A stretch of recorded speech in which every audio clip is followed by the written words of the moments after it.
Salut tout le monde, j'espère que vous allez bien. Alors aujourd'hui je vous retrouve dans une nouvelle vidéo où ça sera un peu une vidéo mes tops et mes flops du moment.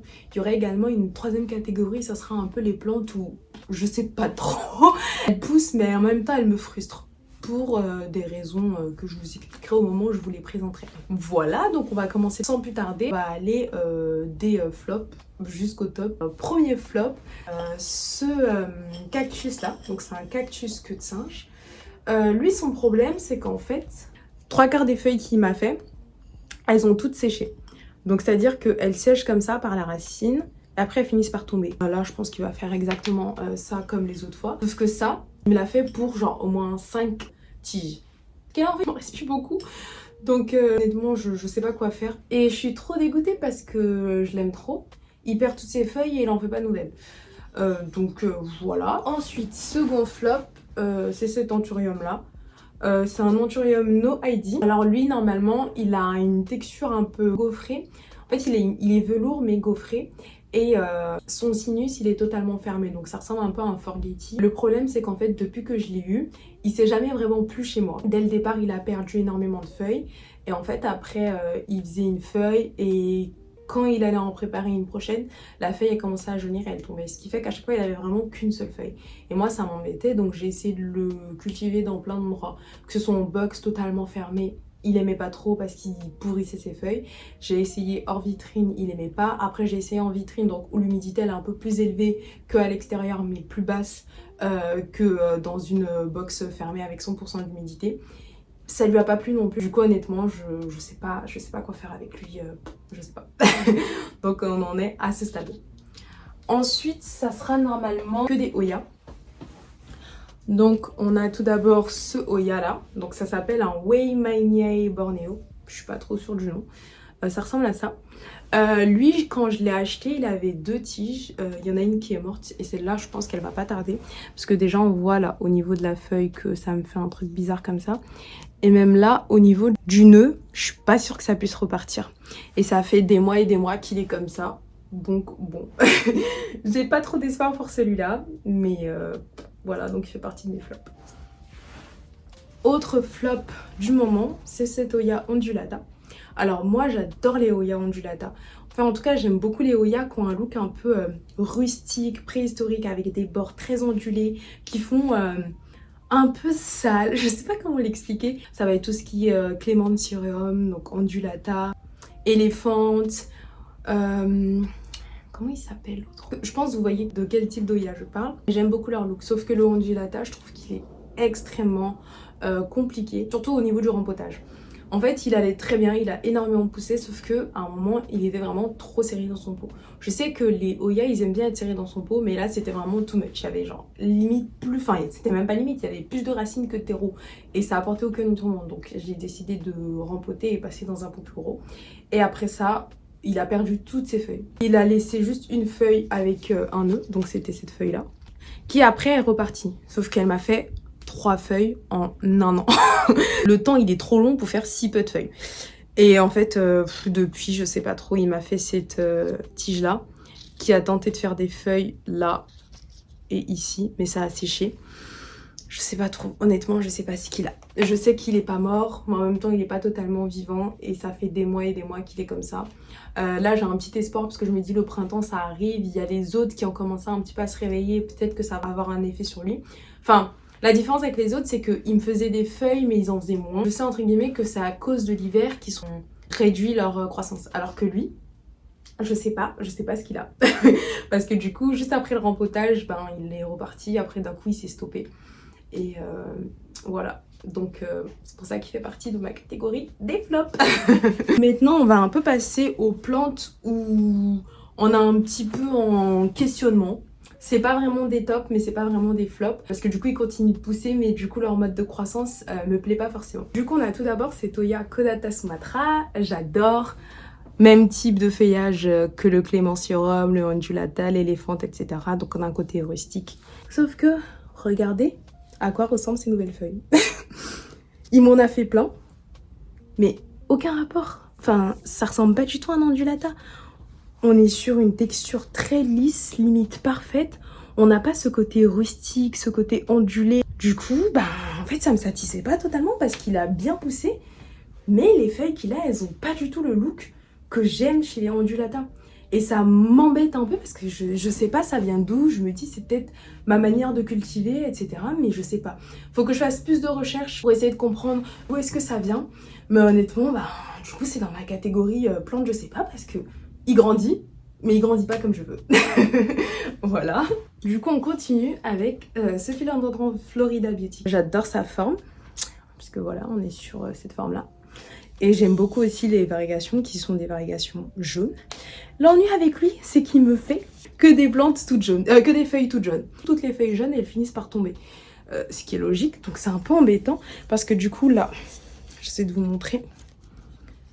Vous voyez tout le tronc là? Vous voyez bien. Il a enchaîné que des feuilles jaunes et toutes les feuilles jaunes qu'il m'a faites, elles sont toutes tombées. Mais dans mon malheur, il m'a fait un deuxième petit pied, juste ici, qui lui a l'air d'avoir des variegations un peu plus équilibrées. Je continue d'espérer que bah, ça ira. Parce que là, la première feuille, ça allait. Bon, la seconde feuille, elle a beaucoup de jaune et très très peu de vert. Donc j'ai peur que ça reparte comme celui-là. Ça m'embête un peu parce que j'aime trop et j'adore les variegations jaunes. J'en ai pas beaucoup dans ma collection, mais j'aime beaucoup. Ben, lui, il m'aime pas trop quoi. Parce qu'il décide de devenir tout jaune et bah, c'est pas bon pour la croissance quoi. Et comme je l'ai dit, c'est dans la catégorie un peu des plantes où je sais pas. Parce que du coup, il grandit. Parce qu'il m'a fait plein de feuilles qui faisaient approximativement cette taille-là. On en a fait au moins 5 ou 6, c'est même sûr. Sauf que ben, elles étaient toutes jaunes, donc elles sont toutes tombées. Voilà. Alors, on continue toujours dans cette même catégorie avec ce Scindapsus. Alors, c'est un Scindapsus aurea. Donc, je pense que vous le voyez là. Encore une fois, variegation jaune. En fait, je pense que ça doit être moi qui ne sais pas gérer les variations jaunes. Parce que là aussi, on a un problème au niveau des couleurs. Parce que je ne sais pas si vous voyez là les feuilles qu'il avait quand il venait d'arriver chez moi. Il en a perdu pas mal, mais il en a fait plein. Ça aussi, c'était une feuille qu'il avait. Et vous voyez, toutes les feuilles qu'il a fait depuis qu'il est chez moi. On est vraiment... Oui, il a très soif, il est très poussiéreux. Mais on va pas en tenir compte.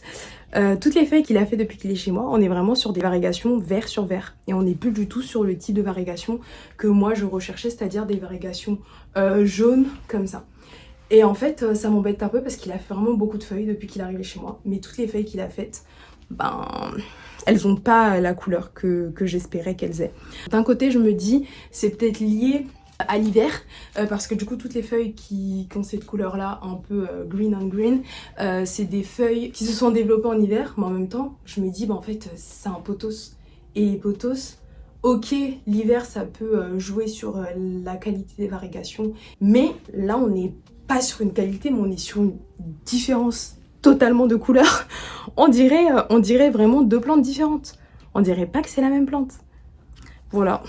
J'ai pas du tout de plante avec ce type de couleur, mais en même temps je suis mitigée parce que c'est pas ce que je voulais en fait quand je l'ai acheté. Donc voilà. Alors du coup, là je pense que ça sera la dernière plante de cette catégorie. C'est le Syngonium chiapense variegata. Je vais essayer de vous le montrer depuis le bas. Oui, c'est bien un variegata. Il a genre zéro variegation, mais c'est un variegata. Voilà, du coup je pense que vous avez compris d'où vient ma frustration. C'est le fait qu'il n'a pas de variegation. Mais normalement, quand je l'avais acheté, les variégations, elles étaient très belles. Mais très vite, voilà, il m'a fait ça. Ça. Vraiment pas un pet de variégation. Après là, ça fait quelques feuilles où ça va. Mais c'est des variégations minimes. Et surtout, je suis très déçue parce qu'en fait, je savais pas que c'était une plante qui reversait aussi facilement. Je l'ai découvert après, du coup, une fois que je l'avais chez moi, j'ai fait mes recherches parce que je me suis dit, ça a abusé. Parce que la bouture que j'avais de base, elle avait vraiment beaucoup de variations, que ce soit sur le tronc ou même sur la feuille, et les variations très équilibrées. Donc c'est vraiment pas la faute de la personne qui me l'a vendue parce que la plante elle était en excellent état, enfin elle pouvait pas faire mieux la personne. Et en fait, je me retrouve avec ça. Je suis contente parce qu'il évolue énormément, la taille des feuilles elle est super grosse, mais ben, ça reste frustrant parce que, encore une fois, il a pas le look exact que je voulais. Donc ben, je suis un peu mitigée. Et en même temps, là, j'ai l'impression qu'il est en train de repartir. Parce que du coup, il m'a fait celle-là, puis celle-là. Il revient avec celle-ci qui en a un petit peu plus. Et là, il est en train de m'en préparer une nouvelle. Je sais pas trop ça va être quoi la qualité. Peut-être ça peut changer, mais en même temps, je sais que je serai jamais tranquille dans ma tête parce que c'est une plante qui reverse très facilement. Donc voilà. C'est tout pour ce petit Syngonium chiapense là. mais il est quand même très beau. Juste, il est pas variegata quoi. Maintenant, on va passer à mes petits tops. Commençons d'abord avec cette forme. Alors, ça s'appelle le forme Stellata. On a les feuilles qu'il avait quand il venait d'arriver. En tout cas, les anciennes feuilles. Elles sont un petit peu rouges et vertes. Et en fait, il m'a fait 1, 2, 3, 4, 5, 6, 7 nouvelles pousses. Je sais pas quoi rajouter de plus, juste moi j'adore les plantes un peu bizarroïdes, quand un look un peu spécial comme ça. En plus, si lui il évolue très bien chez moi, peut que être dans mes tops. Je sais pas si vous vous en souvenez, mais c'est les Calathea qui étaient dans ma première vidéo. Donc on a tout d'abord celle-là. Je pense que vous allez voir la différence de taille. Elle est devenue énorme. Et tous les pieds ont fait des nouvelles feuilles. Je suis trop contente. Pardon, elle est un peu plus sérieuse et tout, mais regardez la différence de taille par rapport à quand je venais de la rempoter. Voilà, rien à rajouter à part que elle a bien grandi, donc je suis trop contente. Et la seconde, même principe. Donc là, c'est la Lancifolia. Pareil, depuis le rempotage, elle m'a fait plein de nouvelles feuilles. Et surtout, les nouvelles feuilles qu'elle m'a faites, c'est vraiment des énormes feuilles. Je suis joie. Au rempotage, je pense qu'ils ont vraiment adoré parce que déjà le pot il était plus gros, il y avait beaucoup plus de nutriments dans le substrat que je leur ai apporté. Ça a fait que être un avantage pour leur croissance. Continue cette petite catégorie de top avec cet anthurium que j'aime trop. Ces petites veines violettes. Et encore, on les voit même pas bien en vrai là. Mais je vous promets, les veines, elles sont tellement plus violettes en vert. Du coup, c'est un complexe hybride croisé avec un Zara X Michel. Ça vient de chez Nerdy Plant Diary. En fait, ça permet de combler ma FOMO d'avoir un Crystallinum Purple. Parce que le Crystallinum Purple, c'est un anthurium que je veux beaucoup. Enfin, que je voulais. Maintenant, j'en ai plus besoin parce que j'ai celui-là qui comble bien. Sauf qu'il coûte extrêmement cher. Et bref, c'est un Crystallinum avec des veines violettes. Et je trouve ça assez abusé comme prix. Même si, bon, je le conçois. Violet, c'est pas une couleur qu'on croise énormément dans la nature comme le bleu. Donc c'est pour ça que ça coûte cher. Mais vas-y, faut pas abuser non plus. Donc celui-là, je suis bien contente de l'avoir vu parce que je vous promets, les veines... Je suis énervée quand on les voit pas, là. Parce que du coup, quand il venait d'arriver chez moi, il avait cette petite feuille-là, ici. Et 3 autres petites feuilles qu'il a perdues entre-temps. Et ensuite, il m'a fait celle-là. Ensuite, après m'avoir fait celle-là, il a fait celle-ci. Et là, ça, c'est la dernière qu'il a préparée. Je vais essayer de mieux vous montrer. Mais c'est dommage, en fait, on voit vraiment pas. Je dis juste, c'est un Crystallinum, ma belle. Alors que je vous jure, les veines, elles sont tellement violettes. On le voit, mais c'est pas trop parlant, là, en caméra. Voilà. Mais elle fait quand même partie de mon top. Autre plante de mon top, ça va être la Monstera membranacea. C'est celle-ci, je l'aime trop. Elle, je pense que vous allez vous en souvenir si vous avez vu ma vidéo sur les Monstera. J'avais fait une petite vidéo où j'avais acquis des Monstera et qu'après j'ai passé en tuteur et en pot plus gros. Et celle-ci, elle en faisait partie. Elles ont toutes grossi. Vraiment, elles ont toutes eu énormément de croissance. Par rapport au nombre de mois depuis que je les ai chez moi, elles ont quand même pas mal évolué. Mais celle-ci, en fait, ça reste ma préférée. Parce que j'adore, en fait, sur une plante, quand on arrive à voir l'évolution de la taille des feuilles. Et sur celle-là, on le voit. C'est-à-dire qu'on voit que les feuilles du bas, elles sont beaucoup plus petites que les feuilles du haut.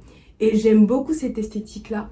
Et justement, c'est pour ça que celle-ci, elle fait partie de mon top et pas forcément les autres, parce que sur les autres, les nouvelles feuilles, elles sont pas spécialement plus grosses que les anciennes, voire même pour certaines, elles sont plus petites. Donc, je suis hyper contente parce qu'elles ont beaucoup grandi et surtout, ça fait pas longtemps que je les ai, donc c'est normal qu'on le voit pas encore, cette différence de taille là. Par exemple, cette Monstera là, vous voyez, elle a fait beaucoup de feuilles. Elle m'a fait ces 4 feuilles là, elle et elle. Mais elles sont plus petites que celle-là. Elle a quand même grandi. Donc je suis contente, mais elle va pas faire partie de mon top pour cette raison-là. Et toutes les autres Monstera que j'ai déballées dans cette vidéo-là, c'est un peu le même principe que celle-là. Alors, on a cette petite bête, c'est le Philodendron Charoniae. Alors, je l'aime trop, je suis trop contente. Ce philodendron, faut savoir que je l'ai depuis très longtemps. Il avait des feuilles énormes. Genre, je vous promets, ces feuilles, elles faisaient la taille, je pense, de mon tronc, là. Parce que du coup, il évoluait dans mes escaliers. Parce que là, ici, j'ai juste mes escaliers ici. Et dans cet escalier, en fait, il y a un Velux. Et le Velux, il donne énormément de lumière. Donc, pratiquement toutes mes plantes sur Twitter, elles vivent là. Et elles aiment trop parce qu'elles ont plein de lumière, plein de chaleur, plein d'humidité. Elles sont trop bien. Et lui, il était devenu énorme. Je vous dis, il est arrivé pratiquement à mon tuteur. Et en fait, il y a certaines feuilles qui ont cramé, beaucoup de feuilles qui ont cramé. Donc j'ai décidé de tout couper et de repartir de zéro. Et depuis que j'ai coupé, il m'a fait... Je réfléchis. Il m'a fait cette feuille. Ensuite, il m'a fait celle-là. Ensuite, il m'a fait celle-ci. Ensuite, il m'a fait celle-là. Et là, il est en train de me préparer une autre. J'arrive même pas à bien vous le montrer parce qu'il prend déjà beaucoup de place. Mais je l'aime trop. Et en fait, il pousse comme ça parce que du coup, la lumière, elle vient du dessus. J'aimerais trop qu'il repousse comme ça, comme les feuilles qui sont là. Il permet un peu de combler mon FOMO de l'Anthurium Veitchi, parce que l'Anthurium Veitchi, j'aimerais trop l'avoir, mais il me déteste. Il a jamais poussé chez moi. Il était dans ma vidéo, ma toute première vidéo, où j'essayais de récupérer mes plantes qui étaient en PS, etc. Ça fait 2 feuilles depuis que je l'ai sauvé. Mais c'est des micro-feuilles quoi, donc voilà. Et il pousse beaucoup plus facilement que le Veitchi. Donc il permet un peu de combler mon FOMO et d'avoir un très beau Veitchi, donc voilà. C'est pour ça qu'il fait partie de mon top. Du coup, là je vous présente une dernière petite plantoune. Pour ceux qui regardent mes shorts, je pense que vous devez en avoir marre de la voir.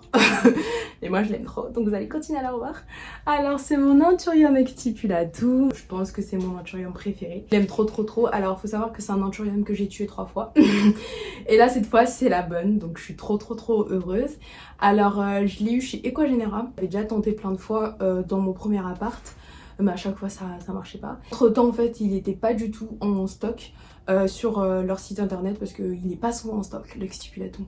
Et en fait je regardais une de leurs ventes de plantes qu'ils font sur Instagram et ils présentaient un extipulatum. Je me suis dit cette fois on retente, sachant que dans cet appart là l'étage du bas il fait beaucoup plus frais et l'étage du haut il fait vachement chaud, donc j'adapte en mettant des plantes qui aiment ce type d'environnement là, sauf certaines. Par exemple là ici j'ai plein d'anthurium qui je sais qu'en été ils galèrent de fou.